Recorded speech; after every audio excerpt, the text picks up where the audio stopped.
Hi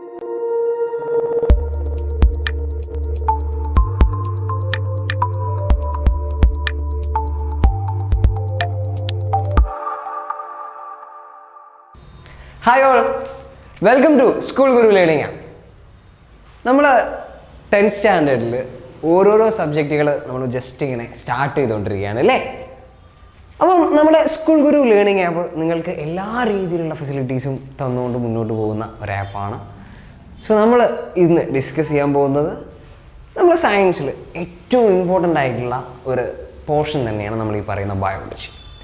ബയോളജിയിലെ first chapter എന്ന് പറഞ്ഞാൽ നമ്മളെ NCERT ടെക്സ്റ്റ് ബുക്കിലെ 6th ചാപ്റ്ററാണ് life process. So life process എന്ന് പറയുന്ന ചാപ്റ്ററാണ് നമ്മൾ ഇന്നത്തെ സെഷനായിട്ട് നമ്മൾ ജസ്റ്റ് സ്റ്റാർട്ട് ചെയ്യാൻ പോകുന്നത്. ഓക്കെ, സോ സ്റ്റുഡൻസ്, നമ്മളിതുവരെ പഠിച്ചതിൻ്റെ അല്ലെങ്കിൽ നമ്മൾ 8th-ലും 9th-ലും പഠിച്ചതിൻ്റെ ജസ്റ്റ് ഒരു കണ്ടിന്യൂവേഷൻ തന്നെയാണ് 10th സ്റ്റാൻഡേർഡിൽ നമുക്ക് പഠിക്കാനുള്ളത്. ചെറിയൊരു വ്യത്യാസമുണ്ട്, ചെറിയൊരു സ്ലൈറ്റ് ഡിഫറൻസ് എന്താണെന്ന് വെച്ച് കഴിഞ്ഞാൽ കുറച്ചും കൂടെ നമ്മൾ എന്ത് ചെയ്യണം, അതിനെ ഒന്ന് മനസ്സിലാക്കി അതിനെ കൂടുതലായിട്ട് അറിഞ്ഞിട്ട് വേണം നമ്മൾ എന്ത് ചെയ്യാൻ, പഠിക്കാനായിട്ട്. ഓക്കെ, എനിവേ നമ്മളെ ചാപ്റ്ററിൻ്റെ പേരെന്താണ്? Life process. എന്താണ് ഈ ലൈഫ് പ്രോസസ്സ് എന്ന് പറഞ്ഞു കഴിഞ്ഞാൽ, അല്ലെങ്കിൽ ലൈഫ് പ്രോസസ്സസ് എന്ന് പറഞ്ഞു കഴിഞ്ഞാൽ എന്തെല്ലാമാണ്? പോട്ടെ, എന്താണ് life? What you mean by life? എന്താണ് ലൈഫ്? എങ്ങനെയാണ് ലൈഫ് അല്ലെങ്കിൽ ഒരു ലിവിങ് ക്രിയേച്ചർ, അതിന് എന്ത് ഡെഫിനേഷനാണ് നമ്മൾ കൊടുക്കുക? നമ്മളോട് ഒരാൾ ചോദിക്കുകയാണ്, അല്ലെങ്കിൽ ഒരു 10th സ്റ്റാൻഡേർഡിൽ പഠിക്കുന്ന ഒരു കുട്ടി എന്നുള്ള രീതിയിൽ നമ്മളോട് ചോദിക്കുക, ജീവൻ എന്താണ് അല്ലെങ്കിൽ ലൈഫ് എന്താണ്? ജീവനുള്ളൊരു വസ്തു എന്ന് പറഞ്ഞാൽ എന്താണ്? എന്തിനൊക്കെയാണ് നമ്മൾ ജീവനുള്ള വസ്തുവായിട്ട് കൺസിഡർ ചെയ്യുക എന്ന് നിങ്ങളോടൊരു ക്വസ്റ്റ്യൻ ചോദിച്ചാൽ what will be your answer? എന്തായിരിക്കും നിങ്ങളുടെ ആൻസർ? സോ അതാണ് നമുക്ക് ഈ ചാപ്റ്ററിൽ സ്റ്റാർട്ടിങ് ഒരു ഇൻട്രൊഡക്ഷൻ ആയിട്ട് ടുവേർഡ്സ് ദ ചാപ്റ്റർ നമുക്ക് തന്നിരിക്കുന്ന ഒരു introductory part.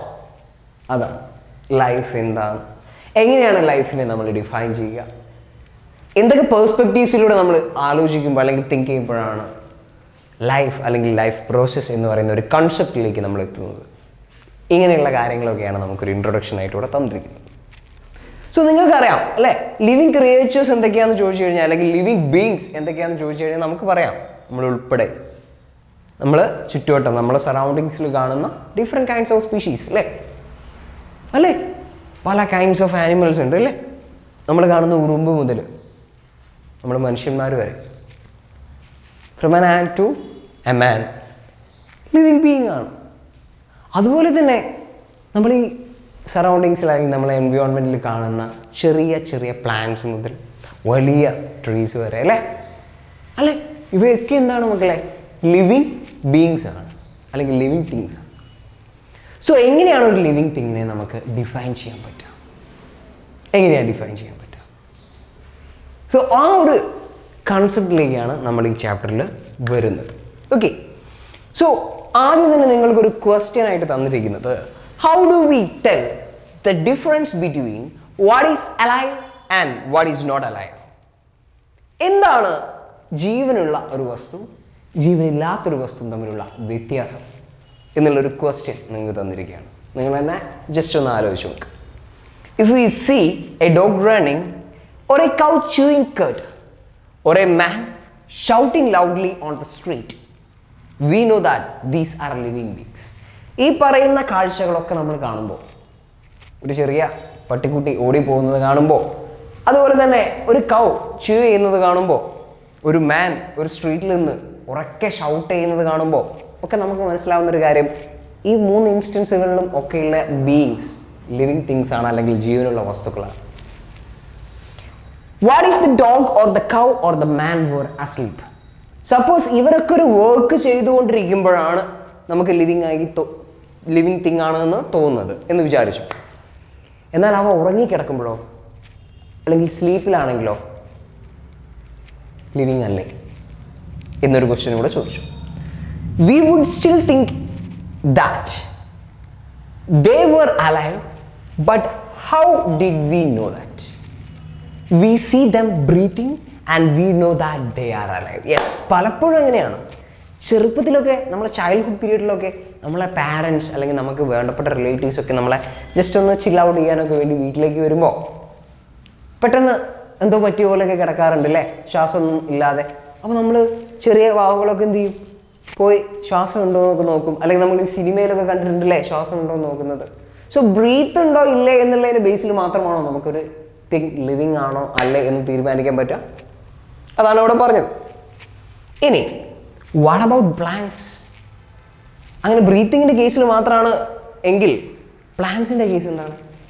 How do we know that plants that have leaves on colors other than green, they grow over time, so we know that they are alive?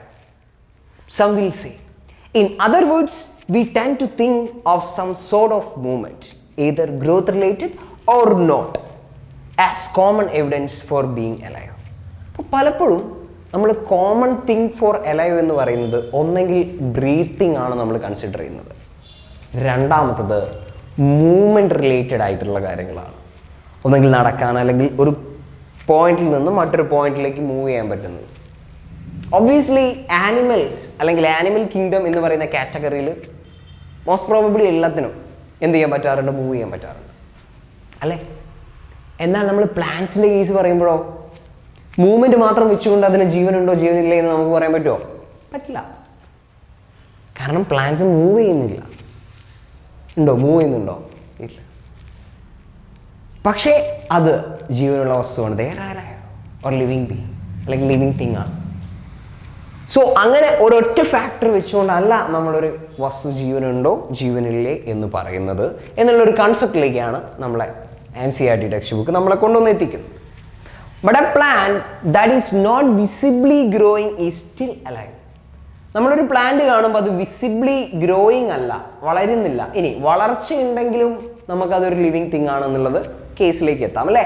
Growth നടക്കുന്നുണ്ടെങ്കിൽ അതൊരു living thing ആണെന്നുള്ളൊരു പെർസ്പെക്റ്റീവ്സിലേക്കും കൂടെ നമുക്ക് എത്താം. അപ്പം നമ്മൾ രണ്ടെണ്ണം പറഞ്ഞു, ഒന്ന് ബ്രീത്തിങ്, രണ്ട് മൂവ്മെൻറ്റ്, മൂന്ന് ഗ്രോത്ത്. ഇനി so using visible movements as the defining characteristics of life is not enough എന്ന് പറഞ്ഞു കഴിഞ്ഞാൽ നമ്മളെ കണ്ണിനെ കൊണ്ട് കാണുന്ന മൂവ്മെൻറ്റിനെ മാത്രം വെച്ചുകൊണ്ട് നമ്മൾ ലൈഫ് ഉണ്ടോ ഇല്ലേ എന്നുള്ളത് എന്ത് ചെയ്യാൻ പറ്റില്ല, നമുക്ക് ഡിഫൈൻ ചെയ്യാൻ പറ്റില്ല. ഇനി movements over very small scales will be visible to the naked eye movements of molecules. For example, is this invisible molecular movement necessary for life? ഇനി നമ്മുടെ നേക്കഡ് ഐസിനോട് കാണാൻ പറ്റാത്ത പല കൈൻഡ് ഓഫ് മൂവ്മെൻറ്റ്സും നടക്കുന്നുണ്ട് പല ലിവിങ് തിങ്സിലും, നമ്മളെ കണ്ണിനോട് കാണാൻ പറ്റാത്ത മൂവ്മെൻറ്റ്. സോ ചോദ്യം ഇത്രയേ ഉള്ളൂ, is this invisible molecular movement necessary for life? ഈ ഇൻവിസിബിൾ ആയിട്ടുള്ള മോളിക്കുലാർ മൂവ്മെൻറ്റ് നമ്മുടെ ജീവന് ആവശ്യമാണോ, അല്ലെങ്കിൽ നമ്മുടെ ലൈഫിന് നെസസറി ആണോ? നിങ്ങൾ തന്നെ ആലോചിച്ച് നോക്കിയേ. നമ്മൾ ഭക്ഷണം കഴിക്കുകയാണേ, സിംപ്ലി നമ്മൾ ഫുഡ് ടേക്ക് ചെയ്യുന്നു അല്ലേ? എന്തിനാണ് ഫുഡ് ഇൻടേക്ക് ചെയ്യുന്നത്? നമ്മളെ ലൈഫ് അല്ലെങ്കിൽ ജീവൻ നിലനിർത്താൻ വേണ്ടിയിട്ടാണ് അല്ലേ? അപ്പോൾ നമ്മൾ ഫുഡ് കഴിക്കുന്ന സമയത്ത് നമ്മൾ ഫുഡ് കാണുന്നുണ്ട്. വായിലേക്ക് ചവച്ചരയ്ക്കുമ്പോഴും നമുക്ക് വായിലേക്ക് ഇട്ട് കഴിഞ്ഞാൽ ഫുഡ് കാണാൻ പറ്റാറില്ല. അല്ലെങ്കിൽ നിങ്ങളൊരു മിററിൻ്റെ മുന്നിൽ വന്ന് നിന്ന് വാ തുറന്ന് കാണിക്കേണ്ടി വരും. എനിവേ നമ്മൾ ഉള്ളിലേക്ക് ഇൻടേക്ക് ചെയ്ത് സ്വാലോ ചെയ്ത് കഴിഞ്ഞാൽ, വിഴുങ്ങിക്കഴിഞ്ഞാൽ പിന്നീട് നമുക്കത് കാണാൻ പറ്റുന്നുണ്ടോ? ഇല്ല. സോ ആ ഫുഡിൽ നിന്നും പല കാര്യങ്ങളും നമ്മുടെ ബോഡിയിലേക്ക് അബ്സോർബ് ചെയ്യുന്നുണ്ട്, ശരിയല്ലേ? അതുകൊണ്ടാണ് നമുക്ക് എന്ത് ചെയ്യുന്നത്, വളരാൻ പറ്റുന്നത്, നമ്മളെ ബോഡി അടിപൊളിയായിട്ട് നിൽക്കുന്നത്, നമ്മളെ ലൈഫ് മുന്നോട്ട് പോകാൻ പറ്റുന്നത്, നമുക്ക് വേണ്ടിയിട്ടുള്ള ന്യൂട്രീഷൻ മൊത്തം കിട്ടുന്നത്, അല്ലെങ്കിൽ ന്യൂട്രിയൻസ് കിട്ടുന്നത് അല്ലേ? സോ അതിനകത്ത് നടക്കുന്നത് A kind of molecular activities അല്ലേ, അല്ലെങ്കിൽ ഒരു മോളിക്കുലാർ മൂവ്മെൻ്റ് അല്ലേ? അപ്പം അത് ലൈഫ് പ്രോസസ്സുകൾക്ക് വളരെയധികം ഹെൽപ്ഫുൾ ആയിട്ടുള്ള കാര്യങ്ങളാണ്. ഇനി if we ask this question to professional biologists, they will say yes. ഇതേ ക്വസ്റ്റ്യൻ പ്രൊഫഷണൽ ബയോളജിസ്റ്റുകളോട് ചോദിക്കുമ്പോൾ അവർ യെസ് എന്ന് പറയും. ഇൻഫാക്ട് പക്ഷേ viruses do not show any molecular movement in them until they infect some cell. ഇനി വൈറസിൻ്റെ കേസ് എടുത്ത് നോക്കിക്കഴിഞ്ഞാൽ ഇവയ്ക്ക് പ്രത്യേകിച്ച് മോളിക്കുലാർ മൂവ്മെൻ്റ് ഒന്നുമില്ല. പക്ഷെ അതൊരു സെല്ലിനെ ഇൻഫെക്റ്റ് ചെയ്യുന്നത് വരെ മാത്രമേ മോളിക്കുലാർ മൂവ്മെൻറ്റ് ഇല്ലാതിരിക്കുള്ളൂ. ഇൻഫെക്റ്റഡ് ആയി കഴിഞ്ഞാൽ, ഒരു സെൽ ഇൻഫെക്റ്റഡ് ആയി കഴിഞ്ഞാൽ ഈ വൈറസും എന്ത് ചെയ്യും, മോളിക്കുലാർ മൂവ്മെൻറ്റ് കാണിക്കും. And that is partly why there is a controversy about whether they are truly alive or not. അതുകൊണ്ട് തന്നെയാണ് വൈറസിൻ്റെ കേസിൽ ഇന്നും ഒരു കോൺട്രവേഴ്സി നടന്നുകൊണ്ടിരിക്കുന്നുണ്ട്, അവ ട്രൂലി അലൈവ് ആണോ അല്ലയോ എന്നുള്ളതിൻ്റെ ബേസിൽ. Anyway, why are molecular movements needed for life? ഇതാണ് നമ്മൾ ഈ ചാപ്റ്ററിൻ്റെ മെയിൻ ആയിട്ടുള്ള ഒരു ക്വസ്റ്റ്യൻ. അപ്പോൾ നമ്മൾ ഗ്രോത്ത്, അതുപോലെ തന്നെ നമ്മളെ ബോഡിയിൽ മീൻസ് ലൈഫ് എന്ന് പറയുന്ന ആ ഒരു എന്താണ് ഒരു ലിവിങ് തിങ് എന്നുള്ളൊരു ഡിസ്ക്രിപ്ഷൻ നമ്മൾ കൊടുക്കുമ്പോൾ നമ്മൾ പറഞ്ഞു പല ഫാക്ടേഴ്സ് നമ്മൾ പറഞ്ഞു അല്ലേ. ഒന്ന് ബ്രീത്തിങ് പറഞ്ഞു, അതിനുശേഷം നമ്മൾ ഗ്രോത്ത് പറഞ്ഞു അല്ലേ, പിന്നെ മോളിക്കുലാർ മൂവ്മെൻറ്റ്സിനെ കുറിച്ച് പറഞ്ഞു. ഇനി അടുത്തത് സാധാ കൈൻഡ്സ് ഓഫ് മൂവ്മെൻറ്റ്സിനെ കുറിച്ച് പറഞ്ഞു. ഇനി അടുത്തത് പറയുന്നത് മോളിക്കുലാർ മൂവ്മെൻറ്റ്സ് എങ്ങനെയാണ് നമ്മളെ ലൈഫിന് ആവശ്യമായിട്ട് വരുന്നത്. സോ സംഗതി വളരെ സിമ്പിളാണ്. നിങ്ങളിങ്ങനെ ആലോചിക്കുക, ഏതൊരു ലിവിങ് തിങ്ങിൻ്റെയും ഏറ്റവും ഫണ്ടമെൻ്റൽ ഫങ്ഷണൽ യൂണിറ്റ് എന്താണ്?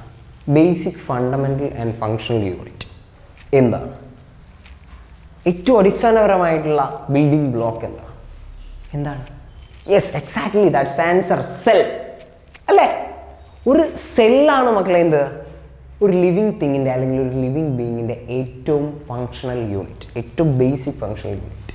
Basic structural and functional unit of life is called as cell എന്ന് നമ്മൾ കഴിഞ്ഞ കുറേ ക്ലാസ്സുകളിൽ പഠിച്ച കാര്യം അല്ലേ. അപ്പം ആ cell a group of cells combined to form tissue എന്ന് നമുക്കറിയാം. സെല്ലുകൾ കൂടി ചേർന്നിട്ട് എന്തായി മാറുന്നു? ടിഷ്യൂ ആയി മാറുന്നു. സോ സിംഗിൾ സെല്ലുലാർ ഓർഗാനിസം ഉണ്ട്, അതിനെ നമ്മൾ യൂണി സെല്ലുലാർ എന്ന് വിളിച്ചു അല്ലേ. അതുപോലെ തന്നെ ഒരു സെല്ലിൽ അധികം വരുന്നതിനെ നമ്മൾ മൾട്ടി സെല്ലുലാർ എന്ന് വിളിച്ചു, ശരിയല്ലേ. So cells combine to form എന്താണ്? ടിഷ്യൂ. അപ്പം സെല്ലുലാർ ലെവൽ ഓഫ് ഓർഗനൈസേഷൻസ് ഉണ്ട്, അതുപോലെ തന്നെ എന്തുണ്ട്? ടിഷ്യൂ ലെവൽ ഓഫ് ഓർഗനൈസേഷൻ ഉണ്ട്. നമ്മളെ ലെവൽ ഓഫ് ഓർഗനൈസേഷൻ ഞാൻ ജസ്റ്റ് ഒന്ന് ഡിഫൈൻ ചെയ്യാണ്. ഇനി ടിഷ്യൂസ് കമ്പൈൻ ചെയ്തിട്ട് എന്താണ് ഫോം ചെയ്യുക? ഓർഗൻസ് ഫോം ചെയ്യും. So cell, then tissue, then organ. So organ വന്നു കഴിഞ്ഞാൽ നമ്മൾ എന്ത് പറയും? ഓർഗൻ ലെവൽ ഓഫ് ഓർഗനൈസേഷൻസ് എന്ന് പറയും. ഇനി ഓർഗൻസ് കൂടി ചേർന്നുണ്ടാവുന്ന ഒരു സിസ്റ്റത്തിനെ നമ്മൾ വിളിച്ച പേരാണെന്ത്? Organ system. എന്താ വിളിച്ചത്? Organ system. So organ system level of organisation. ഞാനിപ്പോൾ പറഞ്ഞ ഈ 4 ഫാക്ടേഴ്സും, ഒന്ന് cellular level of organisation, 2 tissue level of organisation, 3 organ level of organisation, 4 organ system level of organisation. ഈ 4 കാര്യങ്ങളിൽ നിന്നും നിങ്ങൾ മനസ്സിലാക്കേണ്ടത് ഇത്രയേ ഉള്ളൂ. നമ്മൾ കാണുന്ന ലിവിങ് ബീയിങ്സിനെ മീൻസ് കാര്യമായി നമ്മൾ ആനിമൽസിൻ്റെ കേസ് എടുത്ത് നോക്കാം. ഇതിൽ 4 കാറ്റഗറിയിലേക്കാണ് നമ്മൾ പെടുത്തുക. ഒന്നുകിൽ സെല്ലുലാർ ലെവലായിരിക്കും, വിച്ച് മീൻസ് സിംഗിൾ സെൽഡ് ആയിട്ടുള്ളതാണെങ്കിലാണ് സെല്ലുലാർ ലെവലാവുക, മനസ്സിലായോ? അല്ലെങ്കിൽ യൂണി സെല്ലുലാർ കേസിലാണ് നമ്മൾ സെല്ലുലാർ ലെവൽ ഓഫ് ഓർഗനൈസേഷൻ എന്ന് പറയും. ഇനി ചെറിയ മൾട്ടി സെല്ലുലാർ ഓർഗാനിസം ആണെങ്കിൽ നമുക്ക് എന്ത് ചെയ്യാം? ചിലത് സെല്ലുലാർ ലെവലായിരിക്കാം, ചിലത് എന്തായിരിക്കാം? ഓർഗൻ ഡെവലപ്ഡ് ആണെങ്കിൽ ഓർഗൻ ലെവൽ ഓഫ് ഓർഗനൈസേഷൻ ആയിരിക്കും. ഇനി ടിഷ്യൂ ലെവൽ ഓഫ് ഓർഗനൈസേഷൻ ആയിരിക്കും. രണ്ടാമത്തത് ടിഷ്യൂ ലെവൽ ഓഫ് ഓർഗനൈസേഷൻ ആയിരിക്കും. സെല്ല് കഴിഞ്ഞാൽ വേറെ എന്താണ്? ടിഷ്യൂ ലെവൽ ഓഫ് ഓർഗനൈസേഷൻ ആയിരിക്കും. സോ സിമ്പിൾ മൾട്ടി സെല്ലുലാർ ഓർഗാനിസത്തിനൊക്കെ നമുക്ക് ടിഷ്യൂ ലെവൽ ഓഫ് ഓർഗനൈസേഷനിലേക്കാണ് എടുക്കുക. മൂന്നാമത്തത് ചില സ്പെഷ്യൽ ക്രിയേച്ചേഴ്സ് ഉണ്ട്, പ്രത്യേക ഓർഗൻസ് ബിൽട്ടപ്പ് ചെയ്ത് മാത്രം വർക്ക് ചെയ്യുന്ന ചില ഓർഗാനിസം. ആ ഓർഗാനിസങ്ങളെ അല്ലെങ്കിൽ ആ ലിവിങ് ബീയിങ്സിനെ നമ്മൾ ഓർഗൻ ലെവൽ ഓഫ് ഓർഗനൈസേഷൻ ആയിട്ടാണ് കൺസിഡർ ചെയ്യുന്നത്. നാലാമത്തത് പല ഓർഗൻസും ഉള്ള ഒരു ജീവി, അതിനെ മൊത്തം കൺട്രോൾ ചെയ്യുന്ന ഒരു സിസ്റ്റവും ഉണ്ടെങ്കിൽ നമ്മളതിനെ കംപ്ലീറ്റ്ലി ഓർഗൻ സിസ്റ്റം എന്ന് പറയും. അല്ലെങ്കിൽ വിതിൻ ദ ബോഡി പല ടൈപ്പ് ഓഫ് ഓർഗൻ സിസ്റ്റംസ് ഉണ്ടെങ്കിൽ അത് organ system level of organisation ആണ്. ഫോർ എക്സാമ്പിൾ, നമ്മളെ സറൗണ്ടിങ്സിൽ കാണുന്ന ഒരു വിധപ്പെട്ട ജീവികളെല്ലാം, വലിയ മൾട്ടി സെല്ലുലാർ ഓർഗാനിസംസ് എല്ലാം, നമ്മൾ ഉൾപ്പെടെ ഉള്ളതെല്ലാം എന്താണ്? Organ system level of organisation. ഞാനിത് എന്തുകൊണ്ട് പറഞ്ഞു എന്ന് പറഞ്ഞു കഴിഞ്ഞാൽ, സ്റ്റാർട്ടിങ് ഫ്രം സെല്ലാണ്, പക്ഷേ ആ സെല്ലിൽ different kinds of cells combine ചെയ്തിട്ട് എന്ത് ചെയ്യുന്നു? ടിഷ്യൂ ആവുന്നു. ടിഷ്യൂസ് കമ്പൈൻ ചെയ്ത് ഓർഗൻ ആവുന്നു. ഓർഗൻ കമ്പൈൻ ചെയ്ത് ഓർഗൻ സിസ്റ്റം ആവുന്നു. ഇതാണ് നമ്മളുടെ ഒരു ലെവൽ ഓഫ് ഓർഗനൈസേഷൻ, നമ്മുടെ ബോഡിയുടെ ലെവൽ ഓഫ് ഓർഗനൈസേഷൻ. ഓക്കെ, അപ്പം ഈ ഒരു കാര്യം നിലനിന്ന് പോകണമെങ്കിൽ, നമ്മുടെ ലൈഫ് നിലനിന്ന് പോകണമെങ്കിൽ നമ്മൾക്ക് ഏറ്റവും ബേസിക് ആയിട്ട് വേണ്ട കുറച്ച് ഫാക്ടേഴ്സ് ഉണ്ട്. ആ ഫാക്ടേഴ്സിലേക്ക് പറഞ്ഞു വരാൻ വേണ്ടിയിട്ടാണ് ഞാൻ ഈ കാര്യങ്ങൾ പറഞ്ഞത്. എന്തെല്ലാമാണ് ആ ഫാക്ടേഴ്സ്? നമ്മളെ ലൈഫ് നിലനിന്ന് പോകാൻ ആവശ്യമായ എസെൻഷ്യൽ ഫാക്ടേഴ്സ് എന്തൊക്കെയാണ്? നമ്മുടെ എന്ന് പറയുമ്പോൾ ലിവിങ് ബീയിങ്സിൻ്റെ കേസാണ് ഞാൻ പറയുന്നത്. നോട്ട് ഓൺലി മാൻ്റെ കേസ് മാത്രം, അല്ലെങ്കിൽ ഹ്യൂമൻ ബീയിങ്ങിൻ്റെ കേസ് മാത്രം നിങ്ങൾ ആലോചിക്കരുത്. ലിവിങ് തിങ്ങിൻ്റെ, ഏതൊരു ലിവിങ് ബീയിങ്ങിൻ്റെയും ലൈഫ് നിലനിന്ന് പോകാൻ ആവശ്യമായ ബേസിക് എസെൻഷ്യൽ ഫാക്ടേഴ്സ് എന്തൊക്കെയാണ്? ഒബ്വിയസ്ലി എന്താണ് ഓക്സിജനാണ് വേണ്ടേ. രണ്ടാമത് എന്താണ്? വാട്ടറാണ്. മൂന്നാമത് എന്താണ്? ഫുഡാണ്. ഈ 3 കാര്യങ്ങൾ ഏറ്റവും ബേസിക് ആയിട്ട് വേണ്ട കാര്യങ്ങളാണ് അല്ലേ? നിങ്ങൾ തന്നെ ആലോചിച്ച് നോക്കിയാൽ രാവിലെ എഴുന്നേറ്റ് കഴിഞ്ഞാൽ മുതൽ നമ്മൾ എത്രമാത്രം ഫുഡ് കഴിക്കുന്നുണ്ട്. ഈ ഫുഡൊക്കെ കഴിക്കുന്നതിനിടയിൽ നമ്മൾ പോലും അറിയാതെ എന്ത് നടക്കുന്നുണ്ട്? ഓക്സിജനുള്ളിലേക്ക് എടുക്കുന്നുണ്ട്. am I correct? ആവശ്യാനുസരണം വാട്ടറും നമ്മൾ എന്ത് ചെയ്യുന്നുണ്ട്? എടുക്കുന്നുണ്ട്, ഇൻടേക്ക് ചെയ്യുന്നുണ്ട്. സോ ഇത് 3 ഏറ്റവും ബേസിക് ആയിട്ട് വേണ്ട കാര്യങ്ങളാണ്. ഇനി ചോദ്യം ഇത്രയേ ഉള്ളൂ, ഇതൊക്കെ എന്തിനാ? ഈ ഓക്സിജൻ, ഈ പറഞ്ഞ വാട്ടർ ആൻഡ് ദ ഫുഡ് എന്തിനു വേണ്ടിയിട്ടാണ് നമ്മൾ ഇതൊക്കെ ഉള്ളിലേക്ക്, നമ്മളെ ബോഡീൻ്റെ ഉള്ളിലേക്ക് എടുത്തുകൊണ്ടിരിക്കുന്നത്, അല്ലെങ്കിൽ ലിവിങ് ബീങ്സ് ഉള്ളിലേക്ക് എടുത്തുകൊണ്ടിരിക്കുന്നത്? നിങ്ങളിപ്പം മനുഷ്യൻ്റെ കാര്യം മാത്രം എടുക്കണ്ട, പ്ലാന്റ്സിൻ്റെ കേസ് എടുത്തോളൂ. വാട്ടർ വേണ്ടേ? ഒബ്വിയസ്ലി വേണം. ഓക്സിജൻ വേണം. ഫുഡോ? പ്ലാന്റ്സിൻ്റെ കേസിലാണെങ്കിൽ ഫുഡ് അവർ സിന്തസൈസ് ചെയ്യും അല്ലേ? ഇനി നമുക്ക് വേണ്ടാത്ത ഒരു സാധനം അവർക്ക് വേണം. നമുക്ക് വേണ്ടാത്തതെന്നല്ല, നമ്മളെ ബോഡിക്ക് എസെൻഷ്യലായിട്ട് വേണ്ടാത്ത മറ്റൊരു കാര്യം അവർക്ക് എസെൻഷ്യലാണ്. That is sunlight. അതെന്തുകൊണ്ട് എന്നുള്ളതൊക്കെ നമുക്ക് പറയാം. സോ ഈ 2 കാറ്റഗറിയിൽ പെട്ട ലിവിങ് ബീയിങ്സിനും എസെൻഷ്യലായിട്ട് വേണ്ട കുറേ ഫാക്ടേഴ്സ് ഉണ്ട്. ഇതൊക്കെ എന്തിനാ മക്കളെ? അതാണ് ചോദ്യം. എന്തിനു വേണ്ടിയിട്ടാണ്? For what purpose we need all these essential factors? പറ, എന്തിനു വേണ്ടിയിട്ടാ? For nutrition. That's the answer. ന്യൂട്രീഷന് വേണ്ടിയിട്ടാണ് എന്ത്? ഈ പറയുന്ന ഫാക്ടേഴ്സൊക്കെ. ലൈഫ് നിലനിർത്തണമെങ്കിൽ ഒരു ലിവിങ് ബീയിങ്ങിന് ആവശ്യമായിട്ടുള്ള ഫാക്ടേഴ്സായി ഈ ഫുഡും വാട്ടറും ഒക്കെ കൺസ്യൂം ചെയ്യുന്നത് ന്യൂട്രീഷന് വേണ്ടിയിട്ട്. ഈ സെല്ലുകളിലേക്ക്, ഏറ്റവും ബേസിക് ബിൽഡിംഗ് യൂണിറ്റ് ആയിട്ടുള്ള സെല്ലുകളിലേക്ക് എസെൻഷ്യൽ ഫാക്ടേഴ്സ് എത്തിയിരിക്കും. ഈ പറയുന്ന എസെൻഷ്യൽ ഫാക്ടേഴ്സിൽ നിന്നും വെള്ളം അല്ലെങ്കിൽ വാട്ടർ കൺസ്യൂം ചെയ്യുമ്പം ഹൈഡ്രജനും അതുപോലെ തന്നെ ഓക്സിജനും കൂടെ കമ്പൈൻ ചെയ്തിട്ടാണ് H2O ഫോമാണ് വാട്ടർ.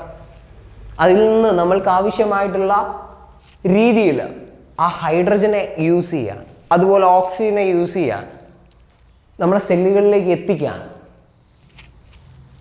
ബോഡിയിൽ ഏറ്റവും കൂടുതൽ ആവശ്യമായിട്ടുള്ള ഒരു വസ്തുവാണ് നമ്മൾ ഈ പറയുന്ന വാട്ടർ അല്ലേ? അതുപോലെ ഇനി ഇങ്ങോട്ട് മാറ്റി നിർത്തി കഴിഞ്ഞാൽ ഫുഡ്. നമ്മൾ കഴിക്കുന്ന ഫുഡിൽ ഏറ്റവും കൂടുതലുള്ള കണ്ടന്റ് എന്താണെന്ന് അറിയോ നിങ്ങൾക്ക്? നമ്മൾ എനി കൈൻഡ് ഓഫ് ഫുഡ് കഴിച്ചു കഴിഞ്ഞാലും പോയ്സണസ് അല്ലാത്ത നോർമലി നമ്മൾ കൺസ്യൂം ചെയ്യുന്ന ഫുഡ് ഏത് കഴിച്ചാലും അതിൽ ഏറ്റവും കൂടുതലുള്ള കണ്ടന്റ് എന്താ? കാർബൺ കണ്ടന്റാണ്. സോ അതുകൊണ്ടാണ് അതിനെ ബേസിക്കലി നമ്മൾ കാർബോഹൈഡ്രേറ്റ്സ് എന്ന് വിളിക്കുന്നത്. കാർബണും ഹൈഡ്രജനും അടങ്ങിയ കോമ്പൗണ്ടുകളായിരിക്കും, ശരിയല്ല? So carbon കോമ്പൗണ്ടുകളാണ്. സോ ഇവർക്കൊരു പ്രത്യേകത ഉണ്ട് മക്കളെ. ഇവരുടെ പല കൈൻഡ്സ് ഓഫ് മോളിക്യൂൾസ് ക്രിയേറ്റ് ചെയ്യും. മോളിക്യൂൾ എന്ന് പറഞ്ഞാൽ എന്താണെന്ന് അറിയാലോ? ആറ്റം ആണ് ഏറ്റവും ബേസിക്. കെമിസ്ട്രി പറയുമ്പോൾ ആറ്റംസ് ആണ് ഏറ്റവും ബേസിക്. നമ്മൾ പറയുന്ന സെല്ലിന് എന്തുകൊണ്ട് ഉണ്ടാക്കിയാന്ന് വെച്ച് കഴിഞ്ഞാൽ പല ടൈപ്പ് ഓഫ് എലമെൻസ് ആണ് അല്ലെങ്കിൽ മോളിക്യൂൾസ് ആണെന്ന് നമുക്ക് പറയാം അല്ലേ? സോ ഈ ആറ്റങ്ങൾ കൂടി ചേർന്നതാണ് molecules. Atoms combined to form molecule. അറിയില്ലേ അല്ലേ? അങ്ങനെ മോളിക്യൂൾ ഫോം ചെയ്യുന്നു. മോളിക്യൂളുകൾ കമ്പൈൻ ചെയ്യുമ്പോൾ അത് കോമ്പൗണ്ടായി മാറുന്നു അല്ലേ? സോ അങ്ങനെയാണ് അതിൻ്റെ ഒരു സ്ട്രക്ചർ പോകുന്നത്. എനിവേ ഞാൻ ജസ്റ്റ് ഒന്ന് പറഞ്ഞു എന്നേ ഉള്ളൂ. സോ ഈ മോളിക്യൂൾസ് ഒക്കെ എന്തിനാണ്? ഈ സെല്ലിൻ്റെ അകത്ത് പല കൈൻഡ് ഓഫ് പ്രോസസ്സുകൾ നടക്കും. ആ പ്രോസസ്സുകൾക്ക് ആവശ്യമായിട്ടുള്ള മോളിക്യൂൾസ് എന്തു തരും? ഈ പറയുന്ന ഫുഡിൽ നിന്നും വാട്ടറിൽ നിന്നും ഒക്കെ കൺസ്യൂം ചെയ്യാൻ പറ്റും, ഓക്സിജനിൽ നിന്നും ഒക്കെ. സോ ഈ കാർബൺ കോമ്പൗണ്ടുകൾ അല്ലെങ്കിൽ കാർബൺ കണ്ടന്റ് അടങ്ങിയ കോമ്പൗണ്ടുകൾ, നമ്മൾ ഇൻടേക്ക് ചെയ്യുന്ന ഫുഡുകൾ അല്ലെങ്കിൽ കാർബോഹൈഡ്രേറ്റുകൾ, അവർക്ക് എന്തിനുള്ള കഴിവുണ്ട്? നമ്മുടെ ബോഡിയിലുള്ള ഡിഫറെൻറ്റ് കൈൻഡ്സ് ഓഫ് സെൽസിനെ, ടിഷ്യൂസിനെയൊക്കെ മെയിൻറ്റെയിൻ ചെയ്യാനുള്ള കഴിവുണ്ട്, മെയിൻ്റനൻസിനുള്ള കഴിവുണ്ട്. So what you mean by maintenance? ഈ മെയിൻ്റനൻസിന് സഹായിക്കുന്നത് എന്താണ്? സോ മെയിൻ്റനൻസ് എന്ന് പറഞ്ഞാൽ ഒന്നുമില്ല. ഒരു സെല്ല് ഡിസ്ട്രോയ് ആയി കഴിഞ്ഞാൽ പകരം സെല്ല് അവിടെ ഫോം ചെയ്യണം, ഒന്ന്. ഇനി വല്ല സെല്ലുകൾക്ക് എന്തെങ്കിലും ഡാമേജുകൾ പറ്റിയിട്ടുണ്ടെങ്കിൽ ആ ഡാമേജുകൾ എന്ത് ചെയ്യണം? ക്ലിയർ ഔട്ട് ചെയ്യണം. സോ ഈ മെയിൻ്റനൻസിനൊക്കെ ആവശ്യമായിട്ടുള്ള, ലൈഫിൻ്റെ മെയിൻ്റനൻസിന് ആവശ്യമായിട്ടുള്ള ഏറ്റവും ബേസിക് ആയിട്ടുള്ള മറ്റൊരു സാധനമാണ് എന്ത്? എനർജി. എന്താണ്? എനർജി. വിത്തൗട്ട് എനർജി നമ്മളില്ല, ശരിയല്ലേ? സോ ആ എനർജിക്ക് എപ്പോഴും എന്ത് വേണം? ഔട്ട്സൈഡ് ദ ബോഡിയിൽ നിന്ന് അല്ലെങ്കിൽ ആ ലിവിങ് തിങ്ങിൻ്റെ ഔട്ട്സൈഡിൽ നിന്നും ചില ഫാക്ടേഴ്സ് ലഭിക്കണം, ചില സോഴ്സസ് ലഭിക്കണം. സോ എനർജി സോഴ്സ് എന്ന് പറഞ്ഞു കഴിഞ്ഞാൽ അത് പല രീതിയിലാണ് നമുക്ക് ഡിഫൈൻ ചെയ്യാൻ പറ്റും. നമ്മൾ ഈ പറയുന്ന വാട്ടർ ഒരു എനർജി സോഴ്സാണ്. നമ്മൾ കഴിക്കുന്ന ഫുഡ് ഒരു എനർജി സോഴ്സാണ്. എങ്ങനെയാണ് ഈ ഫുഡ് ഒരു എനർജി സോഴ്സായി മാറുന്നത് എന്ന് പറഞ്ഞു കഴിഞ്ഞാൽ എങ്ങനെയാണ് ഫുഡിൽ നിന്ന് എനർജി ഉണ്ടാക്കുന്നത്? That's the answer of this chapter. ഈ ചാപ്റ്ററിൽ നിന്ന് വന്ന പല ക്വസ്റ്റ്യൻസിൻ്റെയും ആൻസർ ആണെന്ന് നമ്മൾ ഇനി ഡിസ്കസ് ചെയ്യാൻ പോകുന്നത്. നമ്മൾ ഫുഡ് ഉള്ളിലേക്ക് കഴിക്കുന്നു അല്ലെങ്കിൽ എടുക്കുന്നു. ആ ഫുഡ് എന്ന് പറഞ്ഞു കഴിഞ്ഞാൽ ഒരു എനർജി സോഴ്സാണ്. ആ എനർജി സോഴ്സിൽ നിന്നും ആവശ്യമായിട്ടുള്ള മോളിക്യൂൾസിനെ കൺസ്യൂം ചെയ്ത്, ആവശ്യമായിട്ടുള്ള കാര്യങ്ങളെ കൺസ്യൂം ചെയ്ത് സെല്ലുകളിലേക്ക് എത്തിച്ച് സെല്ലുകളിൽ നിന്നും എന്ത് ക്രിയേറ്റ് ചെയ്യുന്നു? എനർജി ക്രിയേറ്റ് ചെയ്യുന്നു, അല്ലെങ്കിൽ എനർജി പ്രൊഡക്ഷൻസ് നടത്തുന്നു. നമുക്കറിയാം പല സെല്ലിനകത്തെ പല സെൽ ഓർഗനൽസിനെ കുറിച്ചും ഡിഫറെൻറ്റ് ടൈപ്പ് ഓഫ് കാര്യങ്ങളെക്കുറിച്ചും സ്ട്രക്ചറുകളെ കുറിച്ചും ഒക്കെ നമ്മൾ പഠിച്ചിട്ടുണ്ട്. അതിൽ മൈറ്റോകോൺട്രിയ എന്ന് പറഞ്ഞൊരു സാധനമുണ്ട്. Power house of the cell എന്നൊക്കെ നമ്മൾ പറഞ്ഞു അല്ലേ? എന്താ പവർ ഹൗസ് എന്ന് പറയാൻ കാരണം? എനർജി പ്രൊഡക്ഷൻ നടക്കുന്ന അവിടുന്ന്. സോ സെല്ലിൻ്റെ അകത്തുനിന്ന് സെല്ലുലാർ റെസ്പിറേഷൻ വഴി ഓക്സിജൻ എടുത്തുകൊണ്ട് ഇൻടേക്ക് ചെയ്തുകൊണ്ട് H2O ഡിസോസിയേറ്റ് ചെയ്തുകൊണ്ട് ഓക്സിഡേഷനും റിഡക്ഷനും പോലെയുള്ള കെമിക്കൽ പ്രോസസ്സുകൾ നടന്നുകൊണ്ട് നമ്മുടെ ഫുഡിൽ നിന്ന് കൺസ്യൂം ചെയ്തു വരുന്ന കാർബോഹൈഡ്രേറ്റുകളെ എന്ത് ചെയ്യുന്നു? കൺസ്യൂം ചെയ്തുകൊണ്ട് അതിനെ സ്മോളർ പാർട്ടിക്കിൾസ് ആക്കിക്കൊണ്ടെങ്കിൽ സ്മോളർ മോളിക്യൂൾസ് ആക്കി മാറ്റിക്കൊണ്ട് എനർജി പ്രൊഡക്ഷൻ നടത്തുന്നു.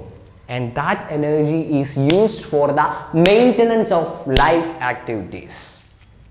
ആ എനർജിയാണ് നമ്മൾ എന്തിനു ഉപയോഗിക്കുന്നത്? ഈ സെല്ലുകൾ, ഈ ടിഷ്യൂ അല്ലെങ്കിൽ ഓർഗൻ സിസ്റ്റം ഒക്കെ നിലനിന്ന് പോകാൻ വേണ്ടി സഹായിക്കുന്ന, മെയിൻ്റനൻസിന് വേണ്ടി സഹായിക്കുന്ന എനർജി പ്രൊഡ്യൂസ് ചെയ്യുന്നത് വഴിയാണ് ലൈഫ് എന്ന് പറയുന്ന വളരെ മനോഹരമായ അല്ലെങ്കിൽ വളരെ അത്ഭുതകരമായിട്ടുള്ള ആ ഒരു സംവിധാനം അല്ലെങ്കിൽ ആ ഒരു പ്രോസസ്സ് അല്ലെങ്കിൽ ആ ഒരു കൺസെപ്റ്റ് മുന്നോട്ട് പോകുന്നത്. സോ അതുകൊണ്ടാണ് നമ്മൾ എന്ത് ചെയ്യുന്നത്? 4 നേരം അല്ലെങ്കിൽ 5 നേരം ചിലപ്പോൾ 6 നേരം നമ്മൾ ഭക്ഷണം കഴിച്ചുകൊണ്ടിരിക്കുന്നത്, ആവശ്യാനുസരണം വെള്ളം കുടിക്കുന്നത്, എല്ലാ സമയത്തും നമ്മൾ ഓക്സിജൻ ഉള്ളിലേക്ക് വലിക്കുന്നത്. ക്ലിയർ ആണോ? സോ ഈ എനർജി പ്രൊഡക്ഷൻ്റെ ഭാഗമായി ഈ പറയുന്ന കാർബോഹൈഡ്രേറ്റ്സും വാട്ടറും ഓക്സിജനും ഒക്കെ കൺസ്യൂം ചെയ്ത് നടക്കുന്ന കെമിക്കൽ പ്രോസസ്സിൻ്റെ ഭാഗമായി എനർജി പ്രൊഡ്യൂസ് ചെയ്യുന്നുണ്ട്. നിങ്ങൾക്ക് ക്ലിയർ ആയല്ലോ? സോ ഈ എനർജി പ്രൊഡ്യൂസ് ചെയ്യുന്നതോടൊപ്പം ചില വേസ്റ്റ് മെറ്റീരിയൽസും കൂടെ പ്രൊഡ്യൂസ് ചെയ്യുന്നുണ്ട്. ഒബ്വിയസ്ലി കെമിക്കൽ റിയാക്ഷൻ അല്ലേ, വേസ്റ്റും ഉണ്ടാവില്ലേ? And that one among the waste product is called as carbon dioxide. നമ്മൾ പുറമേക്ക് തള്ളുന്ന, മൂക്കിലൂടെ പുറമേക്ക് തള്ളുന്ന കാർബൺ ഡൈ ഓക്സൈഡ് എന്ന് പറഞ്ഞാൽ ഈ എനർജി പ്രൊഡക്ഷൻ്റെ ഭാഗമായി ഉണ്ടാവുന്ന ഒരു വേസ്റ്റ് മെറ്റീരിയലാണ്. അതെന്ത് ചെയ്യുന്നു? പുറമേക്ക് തള്ളുന്നു. ക്ലിയർ ആണോ? ഉള്ളിലേക്ക് ഓക്സിജൻ എടുക്കുന്നു, പുറമേക്ക് തള്ളുന്നു. ഞാൻ ഈ പറഞ്ഞ കേസുകളിലൊക്കെ നിങ്ങൾ ചിന്തിക്കേണ്ടത് ഈ പറഞ്ഞ എനർജി പ്രൊഡക്ഷൻ്റെ ഭാഗമായി ഒന്നും കൂടെ നടക്കുന്നുണ്ട്. ഈ കാർബൺ ഡൈ ഓക്സൈഡ് മാത്രമല്ല, ചില കാർബോഹൈഡ്രേറ്റ്സ്, കാർബണും ഹൈഡ്രജനും ഓക്സിജനും ഒക്കെ അടങ്ങിയ, നൈട്രജനും ഒക്കെ അടങ്ങിയ പല ടൈപ്പ് ഓഫ് സാധനങ്ങളാണ് ഫുഡിലൂടെ നമ്മൾ കൺസ്യൂം ചെയ്യുന്നത്. സോ ഇതിൻ്റെ അകത്ത് ചില രീതിയിലുള്ള സബ്സ്റ്റൻസുകളെ എന്ത് ചെയ്യണം? വാട്ടർ വഴി അല്ലെങ്കിൽ നമ്മളെ ബ്ലഡിലേക്ക് ഡൈല്യൂട്ട് ചെയ്ത് ബ്ലഡ് ഫിൽട്ടർ ചെയ്ത് പുറമേക്ക് എന്ത് ചെയ്യണം? ഒഴിവാക്കണം, റിമൂവ് ചെയ്യണം. വിച്ച് മീൻസ് സിംപ്ലി അതിനെ നമുക്ക് എക്സ്ക്രീഷൻ എന്ന് വിളിക്കാം അല്ലേ? എക്സ്ക്രീഷൻ. സോ അതാണ് നമുക്ക് ഇടയ്ക്കിടയ്ക്ക് യൂറിനേറ്റ് ചെയ്യാൻ തോന്നുന്നത്. ഇനി നമ്മൾ കഴിച്ച ഫുഡ്, ആ ഫുഡിൽ നിന്നും ആവശ്യമായിട്ടുള്ള സബ്സ്റ്റൻസസിനെ അബ്സോർബ് ചെയ്തതിന് ശേഷം ബാക്കിയുള്ള വേസ്റ്റ് മെറ്റീരിയൽ എന്ത് ചെയ്യുന്നുണ്ട്? ബോഡി പുറമേക്ക് തള്ളുന്നുണ്ട്. ഇല്ലേ? ഉണ്ടല്ലോ. എല്ലാ ദിവസവും ഈ പ്രോസസ്സുകളൊക്കെ ഏതൊരു മനുഷ്യൻ്റെ ശരീരത്തിലാണെങ്കിലും അല്ലെങ്കിൽ ആനിമൽസിൽ, പല കൈൻഡ്സ് ഓഫ് ആനിമൽസിലാണെങ്കിലും നടന്നുകൊണ്ടിരിക്കുന്നുണ്ട്. സോ ഇതൊക്കെ നടക്കുന്നത് എന്തിനു വേണ്ടിയിട്ടാണ്? ലൈഫ് ഇവിടെ നിലനിർത്താൻ വേണ്ടിയിട്ടാണ്. ഒരു ലിവിങ് ബീങ് ലൈഫ് എക്സിസ്റ്റ് ചെയ്യുന്നത് ഈ പറഞ്ഞ പ്രോസസ്സുകളിലൂടെയൊക്കെയാണ്. സോ ഞാൻ ഈ പറഞ്ഞ ഓരോരോ ഇൻസ്റ്റൻസ് ഒന്നിനൊന്നിന് കണക്റ്റഡ് ആയിട്ട് നമ്മൾക്ക് ഒന്നുകൂടെ ഒന്ന് റീതിങ്ക് ചെയ്യാം. ഒന്നാമത്തത് പറഞ്ഞത് ന്യൂട്രീഷൻ. ന്യൂട്രീഷൻ എന്ന് പറഞ്ഞാൽ മോഡ് ഓഫ് ഫുഡ് എങ്ങനെ നമ്മൾ ഇൻടേക്ക് ചെയ്യുന്നു, ഇപ്പോൾ ലിവിങ് ബീയിങ്ങിൽ 2 തരം ന്യൂട്രീഷനാണുള്ളത്. ഒന്ന് autotrophic nutrition, 2 heterotrophic nutrition. What you mean by autotrophic nutrition? പ്ലാന്റ്സിൻ്റെ കേസിൽ അവർ ഫുഡ് സിന്തസൈസ് ചെയ്യുന്നത് ഒറ്റയ്ക്കാണ്. സൺലൈറ്റിൻ്റെ സഹായത്താലെ ഓക്സിജൻ ഉള്ളിലേക്ക്, കാർബൺ ഡൈ ഓക്സൈഡ് ഉള്ളിലേക്ക് എടുത്തുകൊണ്ട് എന്ത് ചെയ്യുന്നു? C6H12O6 എന്ന് പറയുന്ന ഗ്ലൂക്കോസ് ഫോം ചെയ്യുന്നു. And that process is called as photosynthesis. ഈ ഓട്ടോട്രോഫിക് മോഡ് ഓഫ് ന്യൂട്രീഷൻ ഉള്ളത് പ്ലാന്റ്സിന് മാത്രമാണ് മക്കളെ. നമുക്ക് ഹെറ്ററോട്രോഫിക് ന്യൂട്രീഷൻ ആണ്. ആനിമൽസിന് simply heterotrophic mode of nutrition ആണ്. എന്ന് പറഞ്ഞു കഴിഞ്ഞാൽ ഈ പ്ലാന്റ്സിൽ നിന്നോ അല്ലെങ്കിൽ മറ്റ് സ്മോൾ ആനിമൽസിനെയോ കൺസ്യൂം ചെയ്ത് അതിൽ നിന്ന് എനർജി പ്രൊഡ്യൂസ് ചെയ്യുന്ന ആ ഒരു പ്രോസസ്സിനെയാണ് നമ്മൾ എന്ത് വിളിക്കുന്നത്? ഹെറ്ററോട്രോഫിക് മോഡ് ഓഫ് ന്യൂട്രീഷൻ എന്ന് വിളിക്കുന്നത്. സോ ന്യൂട്രീഷൻ എന്ന് പറയുന്ന ലൈഫ് പ്രോസസ്സിനെ കുറിച്ച് നമ്മൾ പഠിച്ചു. ഫസ്റ്റ്ലി. രണ്ടാമത്തത്, ഫുഡ് ഉള്ളിലേക്ക് എടുത്തു കഴിഞ്ഞാൽ ആ ഫുഡിൽ നിന്നാണ് എനർജി പ്രൊഡ്യൂസ് ചെയ്യുന്നതെന്ന് ഞാൻ പറഞ്ഞല്ലോ അല്ലേ? അപ്പോൾ നമ്മൾ ഫുഡ് ഉള്ളിലേക്ക് എടുത്തു കഴിഞ്ഞാൽ ആ ഫുഡ് എന്ത് ചെയ്യണം? നമ്മുടെ ബോഡിയിലേക്ക് വേണ്ട രീതിയിൽ അബ്സോർബ് ചെയ്ത് വേസ്റ്റ് മെറ്റീരിയൽ പുറമേക്ക് തള്ളണം. This complete process is called as digestive system എന്ന് പറഞ്ഞു കഴിഞ്ഞാൽ മറ്റൊരു ലൈഫ് പ്രോസസ്സായി, രണ്ടാമത്തെ ലൈഫ് പ്രോസസ്സ്. ഇനി ഞാൻ പറഞ്ഞു ഏറ്റവും എസെൻഷ്യൽ ആയിട്ടുള്ള സാധനമാണ് ഓക്സിജൻ. അത് നമ്മൾ ഉള്ളിലേക്ക് വലിക്കുന്നുണ്ട്, അതുപോലെ കാർബൺ ഡൈ ഓക്സൈഡ് പുറമേക്ക് തള്ളുന്നുണ്ട്. And this life process is called as respiration. ഇനി ഉള്ളിലേക്ക് എടുക്കുന്ന ഓക്സിജൻ ബ്ലഡിലേക്കാണ് പോകുന്നത്. ആ ബ്ലഡാണ് എന്ത് ചെയ്യുന്നത്? പല സെല്ലുകളിലേക്ക് ഈ ഓക്സിജനെ സർക്കുലേറ്റ് ചെയ്യുന്നത്. So that system is called as circulatory system.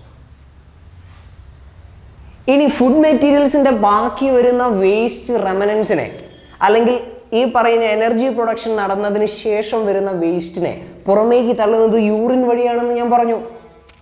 ബ്ലഡിനകത്തുള്ള സാധനത്തിനെ എക്സ്ക്രീറ്റ് ചെയ്ത് കളയുന്നു എന്ന് ഞാൻ പറഞ്ഞു. And that system is called as excretory system. So നിങ്ങളൊന്ന് ആലോചിച്ച് നോക്കിയേ, നമ്മളെ ലൈഫിനകത്ത് എത്രമാത്രം വ്യത്യസ്തങ്ങളായിട്ടുള്ള ലൈഫ് പ്രോസസ്സുകളുണ്ട്, എത്രത്തോളം ഡിഫറെൻ്റ് ആയിട്ടുള്ള സിസ്റ്റംസ് ഉണ്ട്. So this is the concept of the chapter. ഈ ചാപ്റ്ററിൻ്റെ ബേസിക് കൺസെപ്റ്റാണത്. എന്താണ് ലൈഫ് പ്രോസസ്സ്? നമുക്ക് ഈ ലൈഫ് പ്രോസസ്സ് എന്ന് പറയുന്ന ചാപ്റ്ററിൽ പഠിക്കാനുള്ളത് ഇങ്ങനെയുള്ള ഡിഫറെൻറ്റ് സിസ്റ്റങ്ങളെ കുറിച്ച്. ലൈഫ് നിലനിന്ന് പോകാൻ ആവശ്യമായിട്ടുള്ള പ്രോസസ്സുകൾ, മോളിക്കുലർ മൂവ്മെൻറ്റുകൾ, ഡിഫറെൻറ്റ് കൈൻഡ്സ് ഓഫ് സിസ്റ്റങ്ങൾ, ഇതൊക്കെയാണ് നമുക്ക് ഈ ചാപ്റ്ററിൽ പഠിക്കാനുള്ളത്. നോട്ട് ഓൺലി ആനിമൽസിൻ്റെ കേസ് മാത്രമല്ല, പ്ലാന്റ്സിലും ഈ പറഞ്ഞ കാര്യം നടക്കുന്നുണ്ട്, പക്ഷേ സിസ്റ്റങ്ങളായിട്ടല്ല. ആനിമൽസിൻ്റെ കേസിൽ മാത്രമേ കംപ്ലീറ്റ് സിസ്റ്റംസ് ഉള്ളൂ, പ്ലാന്റ്സിൻ്റെ കേസിൽ സിസ്റ്റംസ് ഇല്ല. എങ്കിൽ പോലും ഈ പ്രോസസ്സുകളൊക്കെ അവിടെയും നടക്കുന്നുണ്ട്, മെയിൻ്റെനൻസും നടക്കുന്നുണ്ട്, എനർജി പ്രൊഡക്ഷനും നടക്കുന്നുണ്ട്. സോ അതെങ്ങനെ നടക്കുന്നു, എങ്ങനെയൊക്കെ നടക്കുന്നു എന്നുള്ളതാണ് നമുക്ക് ഈ ചാപ്റ്ററിൽ ഡീറ്റെയിൽ ആയിട്ട് പഠിക്കാനുള്ളത്. So this is A introductory part of this chapter. ഒരു ഇൻട്രൊഡക്ടറി സെഷനാണ് ഇത്. എന്താണ് നമ്മൾ ഈ ചാപ്റ്ററിൽ പഠിക്കാൻ പോകുന്നത് എന്നുള്ളത് വളരെ ബേസിക് ആയിട്ട് വളരെ എളുപ്പത്തിൽ നിങ്ങൾക്ക് പറഞ്ഞ് മനസ്സിലാക്കി തരാൻ വേണ്ടി മാത്രമുള്ളൊരു സെഷനാണ്. Hope you guys all understood. So thank you so much and by.